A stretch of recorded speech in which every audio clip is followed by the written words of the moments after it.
हम नीति श्लोक में दूसरा पर हम बातचीत कर रहे हैं। उसका यह है, उपार्जितानां वित्तानां दान में भी रक्षणम। उपार्जित धन में से यदि हम दान नहीं दिए तो क्या होता है, धन में कैंसर पकड़ लेता है, वो धन जल्दी निकल जाता है। तो दान कैसा दान? तो दान दो प्रकार के दान होते हैं। एक होता है दान, एक होता है अनुदान, एक तीन प्रकार का होता है। एक होता है उपदान। तो इसका अनभेद है। भेद कैसे है तो सुन लीजिए। दान जो है ना, श्रेष्ठ ब्राह्मण और श्रेष्ठ संत महात्मा को जो दिया जाता है वो हुआ दान।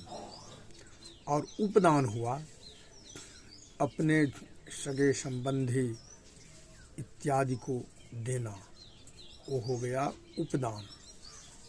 और अनुदान हुआ जो निरीह, गरीब, दुखी, दीन, असहाय इन लोगों को देना अनुदान हो गया। जो सरकार दे रहा है, सरकार क्या दे रहा है? अनुदान दे रहा है। तो ये जो है सो नीचे तबका के लिए देता है, उच्च के लिए दान ही होता है। और अपने संवर्गीयों में देना उपदान हुआ। लेकिन लोग क्या समझता है, दान का मर्म नहीं समझता है, रहस्य नहीं समझता है। सबको लोग दान ही कहता है, जितना जो है सबको दान ही कहता है। लेकिन जैसा है वैसा ही फल देता है।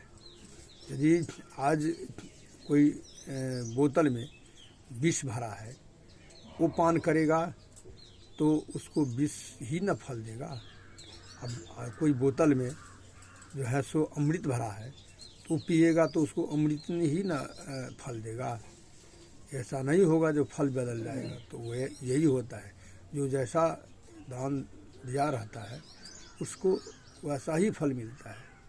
और श्रेष्ठ फल के लिए दान जो है सो उपयुक्त है। और उपदान जो है अपने संवर्गीयों में देना, ये है आज हम किसी को सहायता करते हैं तो कल हमको भी सहायता करेगा, ये उपदान हो गया। तो इसका जो है सो इसको फल बहुत कम मिलता है। और अनुदान जो है सो दान के आधे फल अनुदान में मिलता है।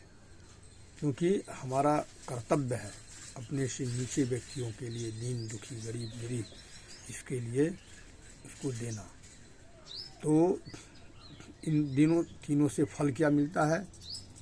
इन तीनों से फल मिलता है। और समझ लीजिए, दान से जो है सो इस जन्म का प्रायश्चित यानी पाप और पिछले जन्म का पाप भी धुलता है। और शरीर, पाप के कारण ही शरीर में रोग होता है, वो रोग से छुटकारा पाता है और उसको पुण्य भी होता है। ये दान का प्रभाव है जो अपने से श्रेष्ठ को दिया जाता है। और उपदान का है जो हम आज अपने संवर्गीयों में देंगे तो हमारा दिन यदि कल खराब हो गया तो वो भी हमको सहायता करेगा। ये फल मिलता है उपदान से। और अनुदान से क्या मिलता है तो हमारा जो गंदा धन आ गया है, वो गंदा धन पवित्र होता है। पवित्र हो गया तो क्या होता है, तो वो गंदा धन जो हमको अनुचित मार्ग में यदि हम नहीं देंगे, तो अनुचित मार्ग में जो हमारा वो धन जाने वाला है, वो अनुचित मार्ग में जो जाता है ना, तो उसको अपमान, कुशंसा और दुर्गति ही होता है। लेकिन अनुदान में, यदि अनुदान में वो धन जाता है तो क्या होता है, उसको यश, मान, प्रतिष्ठा, सम्मान मिलता है। वो जो है सो उसको सब लोग मानते हैं, इज्जत प्रतिष्ठा मिलता है। तो ये फल उनसे मिलता है। लेकिन लोग अभी उपदान भी जो देता है ना, अनुदान भी देता है, अनुदान कैसे व्यक्ति को देता है? जिसके पास में है उसी को देगा। और उपदान जो है तो जो भरे परे सगा संबंधी अथवा संवर्गीय है उसी को देगा, गरीब को नहीं देगा।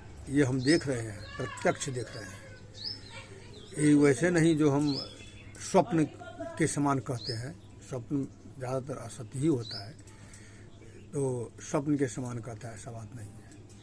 और दान जो हुआ सो श्रेष्ठ ब्राह्मण जो कर्मनिष्ठ हो ऐसे व्यक्ति को, और संत महात्मा जो धन से आश्रम का जो है सो अच्छे अच्छे काम करता है, अतिथि अभ्यागत को सेवा करता है, ऐसे को, और जो धन से अपना सुख सुविधा अर्जन करते हैं और खूब अपना ऐश मौज करते हैं, ऐसे को नहीं देना चाहिए। ऐसे को देने से क्या होता है, उसका प्रभाव नहीं होता, उसका फल नहीं मिलता है।